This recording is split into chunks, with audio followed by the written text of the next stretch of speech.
प्यारे विद्यार्थियों, मैं Sunil Meena, assistant professor, government college Bundi मैं आपके सामने ऑप्टिक्स फर्स्ट ईयर की यूनिट सेकंड का अपना लेक्चर लेकर के उपस्थित हूँ, जिसमें हमने फनाकार पतली फिल्म से व्यतिकरण और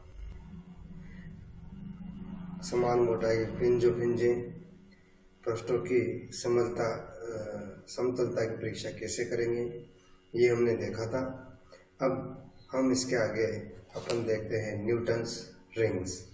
ये आपके प्रैक्टिकल भी है और थ्योरी में भी है। तो प्रैक्टिकल में आपको इसको करने का मौका मिलेगा और थ्योरी में आपको इसको पढ़ना है। थ्योरी समझोगे तो ही आप प्रैक्टिकल कर सकोगे। न्यूटन्स वाले फनाकार फिल्म से व्यतिकरण द्वारा प्राप्त एक विशेष प्रकार का फ्रिंज प्रतिरूप है, जिसमें सकेंद्रीय कॉन्सेंट्रिक वलयाकार व्यतिकरण फ्रिंजें होती है और जिन्हें एक समतल कांच की प्लेट P पर अधिक वक्रता त्रिज्या के समतलोत्तल प्लेन कॉन्वेक्स लेंस को रखकर प्राप्त किया जाता है। इसका डायग्राम आगे है। इस संयोजन से कांच की प्लेट P तथा लेंस के वक्रीय पृष्ठ के बीच वृत्तीय फनाकार वायु की पारदर्शी फिल्म बन जाती है।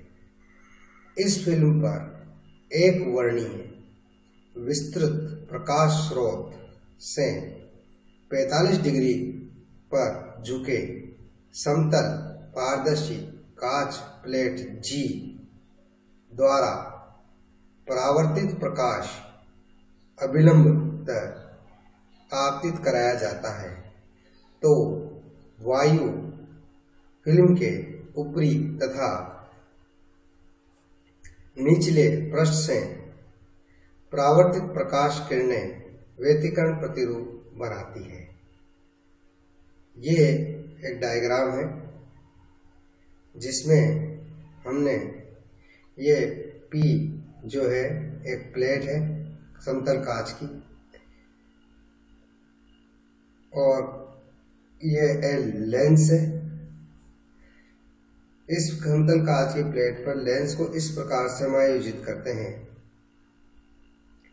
कि वायु की पारदर्शी फिल्म बने, और ये एक प्रकाश स्रोत है। प्रकाश स्रोत से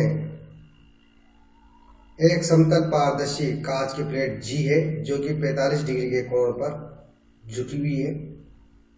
तो विस्तृत प्रकाश कोण से अभिलंबित एक प्रकाश किरण परिवर्तन कांच की प्लेट G पर प्रकाश स्रोत से प्रकाश डाला जाता है, तो परावर्तित होकर के अभिलंबित प्रकाश इस पर आपतित किया जाता है। तो आपतित करते हैं तो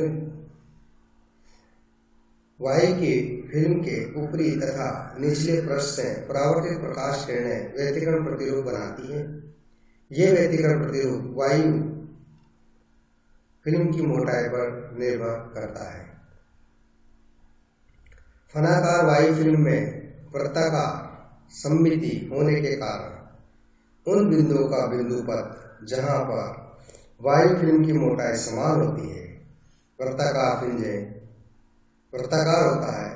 इस समायोजन में बनने वाली व्यतिकरण फ्रिंजें वृत्ताकार होती है, जिन्हें न्यूटन वलय कहा जाता है।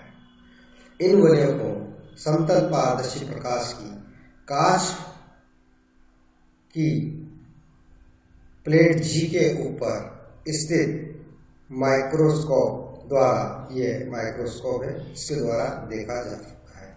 ये प्रकाश स्रोत है। यहाँ पर एक समतल कांच की पट्टी है जो कि 45 डिग्री के कोण पर झुकी हुई है। ये समतल प्लेट है, ये लेंस है। प्रकाश यहाँ प्लेट पर गिराया जाता है तो इससे परावर्तित होकर के लेंस पर प्रकाश गिरता है, फिर यहाँ से परावर्तित होकर इस पर आपतित होता है, फिर परावर्तित होकर के अपने इसको माइक्रोस्कोप द्वारा देखते हैं। ये स्रोत है, ये इस तरीके से इसके द्वारा सूक्ष्मदर्शी द्वारा वृत्ताकार न्यूटन्स वलय को देखा जा सकता है। सिद्धांत, ये P, ये L, ये स्रोत। तो चित्रानुसार आपतित प्रकाश किरण SA से वृत्तीय फनाकार वायु फिल्म के पृष्ठों पर परावर्तित किरणें AR1 तथा BCR2 है। इन परावर्तित किरणों के मध्य पथांतर delta 1 equal to 2 mu T cos theta plus r है, जहां परावर्तन स्थान पर फिल्म की मोटाई t है तथा फिल्म के माध्यम का अपवर्तनांक म्यू है। वायु के लिए म्यू इक्वल टू 1 यदि वायु फिल्म का फान कोण थीटा अत्यय है तथा इस पर आपाती किरण अभिलंब होती है तो cos theta plus r equal to 1, जिससे कि अपना डेल्टा 1 2 म्यू टी के बराबर होगा। अर्थात किसी माध्यम में पथांतर केवल फिल्म की मोटाई पर निर्भर करता है।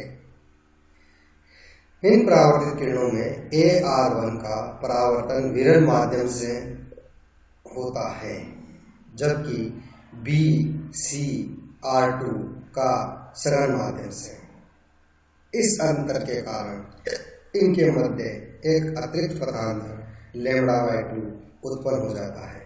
अतः परिणामी पथांतर delta equal to 2 mu T minus λ/2 होता है।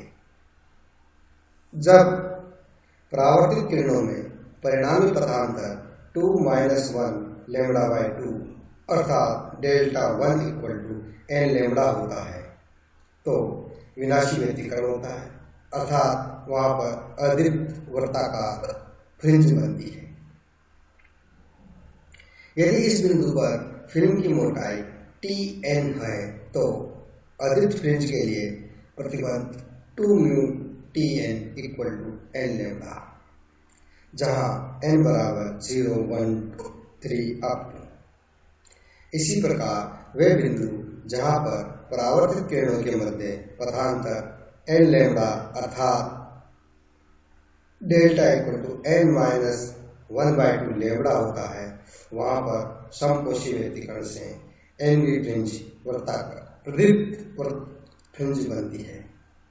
तो NV प्रदीप्त फ्रिंज के लिए प्रतिबंध से 2 mu Tn equal to n - 1/2 λ,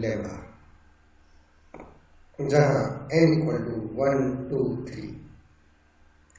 वायु की फिल्म के लिए अदीप्त फ्रिंज की स्थिति में 2 Tn इक्वल टू n λ व दीप्त फ्रिंज की स्थिति 2 Tn इक्वल टू n - 1/2 λ। अदीप्त व प्रदीप्त वलयों के व्यास कैसे ज्ञात करेंगे? ये आपकी एक फिल्म का प्रतिरूप दिखाया है वृत्ताकार फ्रिंज का। ये P तो मानव उपयोग में लाए गए समोत्तल लेंस की वक्रता त्रिज्या, समोत्तल जो लेंस है इसकी जो वक्रता त्रिज्या है वो r है तथा लेंस R का वक्रता केंद्र C है और माना प्रकाश किरण के आपतन बिंदु A पर वायु फिल्म की मोटाई Tn है, जो कि E0 के तुल्य है। यहाँ पर NV फ्रिंज बनती है जिसकी त्रिज्या R N equal to E A होगी। तो पाइथागोरस प्रमेय से E A square equal to C A square minus C E square, तो R N square equal to R square minus C E जो है वो सी ओ माइनस ई ओ के बराबर होगा, इसका स्क्वायर कर दिया तो आर स्क्वायर इक्वल टू ये minus R minus T N के बराबर हो गया। तो ये आपके R N square two R T N minus T N square के बराबर आएगा।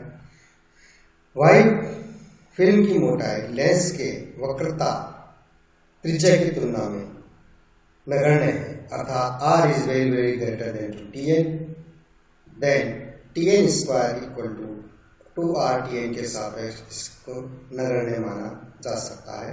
तो आपका R N square equal to two R T N के बराबर होगा। एन बी वलय का व्यास D N equal to two R N के बराबर होगा।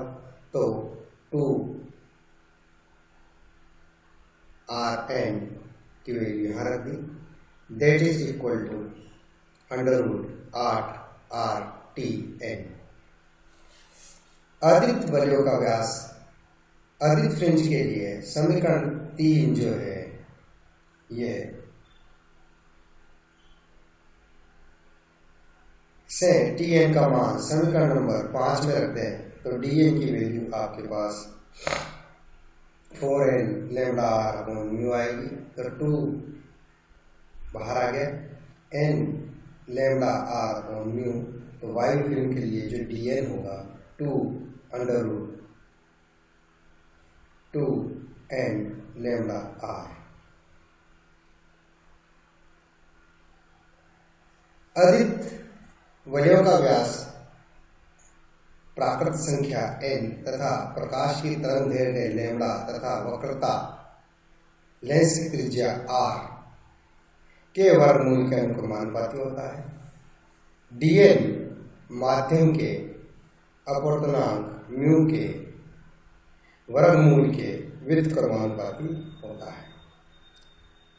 प्रदीप्त वलयों का व्यास प्रदीप्त वलयों के व्यास के लिए Tn समीकरण नंबर 4 से रखते हैं अपन यहाँ से। तो ये वैल्यू रखने पर समीकरण 5 में तो Dn की वैल्यू आएगी 2 under root 2n plus 1 R lambda upon mu. अतः प्रदीप्त वलयों का व्यास विषम संख्या 2n प्लस 1 तथा प्रकाश के तरंगदैर्घ्य लैम्डा, लेंस की वक्रता त्रिज्या r तथा 1 अपॉन म्यू के वर्गमूल के अनुक्रमानुपाती होता है। तो अपन को जो प्रदीप्त फिल्में दिखेगी इसमें तो 1, 3, 5, 7 यही प्रदीप्त होगी, बाकी सम वाली आपकी अदीप्त होगी। फ्रिंज अंतराल बैंड फ्रिंज विड्थ, किसी दो क्रमागत प्रदीप्त तथा अर्दीप्त वलयों की त्रिज्या का अंतर फ्रिंज अंतराल कहलाता है। तो beta equal to R N plus 1 minus R N, 1/2 D N plus 1 minus D N. तो समीकरण नंबर 6 से ये है अर्दीप्त वलयों का जो व्यास है beta equal to under root N plus 1 minus under root N और ये common 4 R lambda upon mu. अतः वलय क्रमांक n में वृद्धि होने से अतिरिक्त फ्रिंज का अंतराल कम होता जाता है और अतिरिक्त फ्रिंजें अधिक निकट आती जाती है। तो समीकरण नंबर 7 से वलयों की फ्रिंज का ये अतिरिक्त फ्रिंजों की ये वलयों का जो फ्रिंज अंतराल है वो beta equal to under root 2n plus 1 minus under root 2n plus 1 under root 2 R lambda upon mu आएगा। ये प्रदीप्त फिल्म सॉरी इसी प्रकार प्रदीप्त फिल्मों का जो है वो आपका इससे निकालेंगे। ये आपका ही आएगा। ये भी n में वृद्धि होने से कम होता जाता है और प्रतिध्वनि ये भी निकट आती जाती है। पारगमनित प्रकाश में न्यूटन्स बले जब वृत्तीय फनाकार वायु फिल्म पर प्रकाश SA अभिलंबोत्तर आपतित होता है तो आयाम विभाजन द्वारा इसका कुछ भाग परावर्तित तथा शेष भाग अपवर्तित AB दिशा में अपवर्तित हो जाता है। वायु फिल्म के निचली पृष्ठ B से परावर्तन तथा पारगमन द्वारा T1 व T2 पारगमनित किरणें प्राप्त होती है। इन पारगमनित किरणों के मध्य जो पथांतर है डेल्टा इक्वल टू 2μT होता है। फाल कोण यहाँ पर नगण्य माना गया है, इसलिए cos थीटा इक्वल टू 1।